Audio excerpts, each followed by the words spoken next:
In the heart of the sprawling, emerald expanse known as Whispering Ridge, life thrived in 1,000 different forms. Towering oak trees scratched the sky, and crystalline streams wove through the valley like ribbons of liquid silver. Hidden entirely from the casual observer, beneath the roots of the ancient oaks, lived a bustling colony of meadow voles. Among them was Silas. Silas was a young, exceptionally bright vole with fur the color of roasted chestnuts, and paws built for relentless digging. From the moment he could walk, Silas was celebrated within the colony for his incredible work ethic.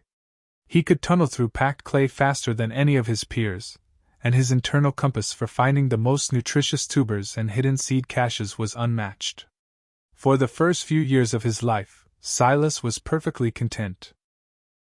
He found profound satisfaction in the smell of damp earth, the architectural perfection of a well-supported tunnel, and the warmth of his burrows shared with his large, loving family. The colony operated like a well-oiled machine, every member contributing to the survival and comfort of the whole. They spent their springs and summers preparing for the harsh winters, knowing that their survival depended entirely on their preparation and unity. Silas was a leader in the making, often guiding foraging parties and teaching the younger voles how to reinforce the walls of their subterranean homes with woven grass and dried mud. But Whispering Ridge was home to more than just the humble voles. As Silas spent more time near the surface, reinforcing ventilation shafts and gathering surface-level berries, his eyes began to wander. He started to look beyond the soil and the roots. He started to watch the world above, a world bathed in golden sunlight and filled with creatures that seemed to belong to a completely different reality. Slowly, the quiet satisfaction he once found in his work began to fracture. The dirt beneath his claws no longer felt like a tool of survival. It began to feel like a stain, a permanent marker of his lowly status in the grand hierarchy of the forest. The seeds of a dark, heavy emotion were planted in his chest, ready to sprout. The first creature to truly capture Silas's attention, and spark his envy, was Orion, the great white-tailed stag. Orion was the undisputed king of Whispering Ridge. Whenever he stepped into the meadow, a hush seemed to fall over the forest. He possessed a coat that gleamed like polished copper in the afternoon sun, and upon his head sat a magnificent rack of antlers, wrapped in soft, regal velvet. When Orion walked, it was not merely movement, it was a parade of raw power and undeniable majesty. Silas would peek out from behind a clover leaf, his small nose twitching, and watch as other animals paused to admire the stag. "Look at him," Silas muttered to himself, brushing a clump of dirt from his whiskers. "He doesn't have to dig in the dark. He just exists, and the whole world bows to him. What am I? Just a blind little digger covered in muck." As the weeks passed, Silas's fascination turned into a bitter obsession. He began to intentionally seek out the surface, not to forage or work, but merely to watch the creatures he deemed superior. His once immaculate tunnels began to crumble from neglect, and his winter food quotas fell drastically short. When the elder voles questioned his absences, Silas would offer weak excuses, complaining of sore paws or an aching back. In truth, his heart was aching. The jealousy was a heavy stone in his chest, growing larger with every passing day. He looked at his small, blunt claws and his round, unremarkable body. There was no poetry in his existence, he decided. No one would ever write songs about a meadow vole. No one would ever stop and stare in awe as he passed by. He was entirely ordinary, practically invisible.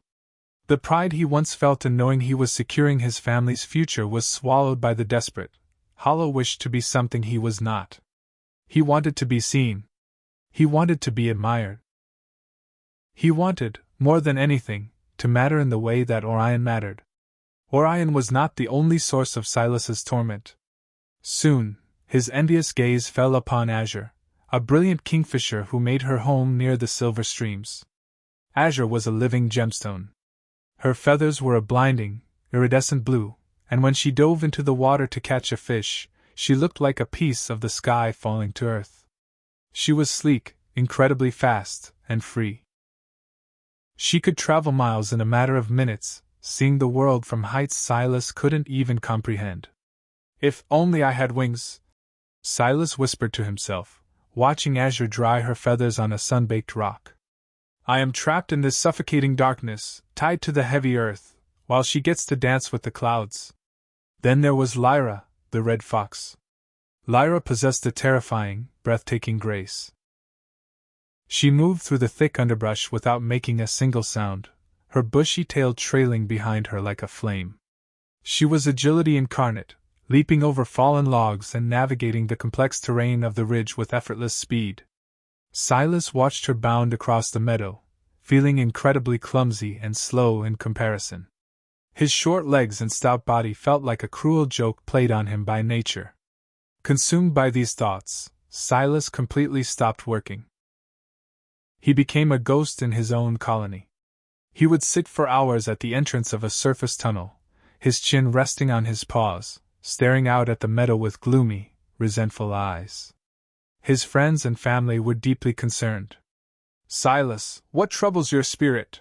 asked Elder Bramble, placing a gentle paw on his shoulder one evening. "You have not brought in a single acorn in days, and your fur has lost its shine." Silas just sighed, pulling away from the comforting touch. "What does it matter, Elder? We just dig and hide. We are nothing compared to the ones who walk in the sun. I am tired of being nothing." He retreated deep into the darkest corner of the burrow, wrapping himself in a blanket of self-pity, entirely blind to the impending danger brewing on the horizon. Nature, however, cares very little for the vanities and jealousies of its inhabitants. Late in the autumn, when the leaves had barely begun to turn, a freak weather system descended upon Whispering Ridge. It began as a biting chill that swept down from the northern mountains, dropping the temperature by 30 degrees in a single afternoon. Then, the sky turned a bruised, angry purple. The wind howled through the oak trees, ripping leaves from their branches, followed by an aggressive, relentless blizzard. It was a storm the likes of which the valley had not seen in 100 generations. Snow did not just fall, it was driven sideways like icy darts, piling up in massive drifts that altered the very landscape of the ridge. Above ground, the suddenness of the storm caused absolute chaos. The animals who had spent the summer basking in their glory were caught entirely unprepared.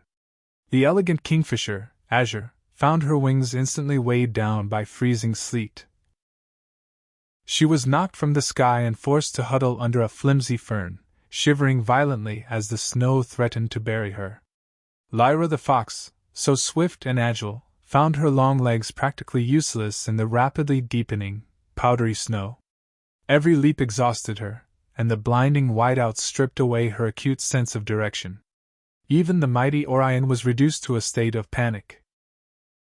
His great weight caused him to sink deep into the snowbanks, and his magnificent antlers became a liability, catching the howling wind and tangling in the broken, ice-laden branches that fell around him. The forest, usually a symphony of life and motion, was reduced to a terrifying chorus of howling winds and the desperate, muffled cries of creatures fighting a losing battle against the cold. The surface world, with all its beauty and grace, had become a freezing, inescapable trap. Deep below the surface, the situation was entirely different. The Meadow Vole colony was completely insulated from the freezing temperatures and the deadly winds. The thick layers of earth above them acted as a perfect thermal barrier. Their complex network of tunnels was structurally sound, and their pantries were overflowing with seeds, roots, and dried fungi. They were safe, warm, and secure. Silas sat in the central chamber, listening to the muffled, distant roar of the blizzard above. For the first time in weeks, he wasn't thinking about the color of his fur or the length of his legs. He was thinking about the creatures up there. Curiosity, tinged with a sudden spike of dread, urged him to investigate. Silas navigated up to one of the few ventilation shafts that hadn't been completely sealed off by the snow. He pushed a small hole through the icy crust and peered out into the white abyss. What he saw shattered his heart. Not far from his peephole, he saw a flash of orange. Lyra, the fox, collapsed in a snowdrift, her breathing dangerously shallow. In the distance, he could hear the distressed, panicked bleating of Orion, stuck fast in a thicket. And right near his tunnel entrance, a tiny lump of icy blue feathers lay motionless, azure. The jealousy that had poisoned Silas's mind evaporated instantly, washed away by a profound wave of empathy and realization. Their beauty cannot warm them, Silas whispered, his eyes wide with shock. His antlers cannot dig him out. Her wings are frozen solid. The very traits he had spent months agonizing over, wishing he possessed, were entirely useless in the face of this disaster. But he had claws meant to tear through the earth. He had a body built to withstand tight spaces and relentless physical labor. He had a warm, safe home right beneath their feet. In that single, crystal-clear moment, Silas understood exactly who he was and what he was built for. Silas did not hesitate. He scrambled back down the shaft, his heart pounding a frantic rhythm against his ribs. He burst into the central chamber where the colony was huddled together, sharing stories to pass the time. "Listen to me!" Silas shouted, his voice echoing off the packed dirt walls. The authority and passion in his tone silenced the room immediately. "The animals above are dying. The stag, the fox, the bird, the storm is killing them. They have no shelter, and they cannot move. But we can." Elder Bramble stepped forward, his eyes narrowing. "Silas, it is madness to go up there. The cold will take us just as quickly. We are too small to help them." Silas stood tall, shaking his head. "We don't go up. We bring them down. We do what we do best, we dig. We dig from beneath them. We have the numbers, we know the terrain, and our claws are sharper than any ice. They need us."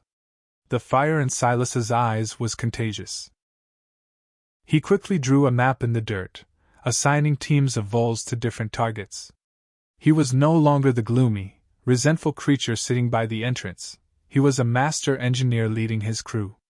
Hundreds of tiny voles organized into strike teams. Silas led the first group straight toward the icy lump of blue feathers. They tunneled rapidly just inches below the surface, feeling the terrifying chill of the snow above. When they reached azure, Silas broke through the crust.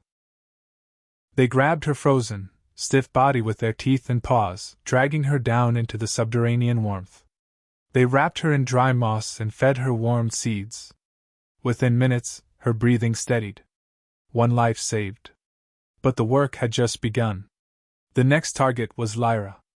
Rescuing the fox required immense caution, as she was a natural predator of the voles. But Silas knew that the cold had stripped away all predator-prey dynamics. There was only survival.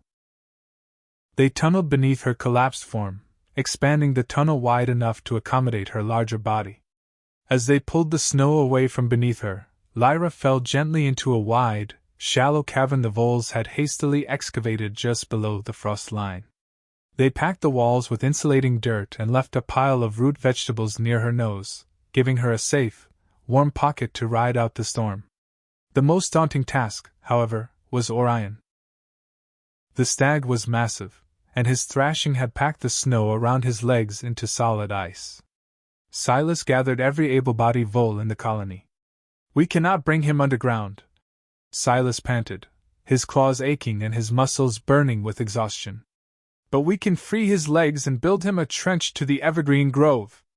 The army of voles set to work. It was agonizing, brutal labor. They chipped away at the solid ice around the stag's hooves, their tiny claws scraping relentlessly against the frozen prison. Orion, terrified and freezing, looked down to see hundreds of tiny, brown creatures swarming around his legs. To his absolute astonishment, he felt the icy grip loosening. Silas directed the digging of a deep trench through the snow, a clear path leading directly to a dense, sheltered thicket of cedar trees that the wind couldn't penetrate. "Go!" Silas squeaked, nipping at Orion's heels as the last block of ice shattered. With a massive heave, Orion tore himself free and stumbled through the trench, collapsing into the safety of the cedar grove. Silas and his exhausted crew retreated to their burrows just as the worst of the winds began to die down.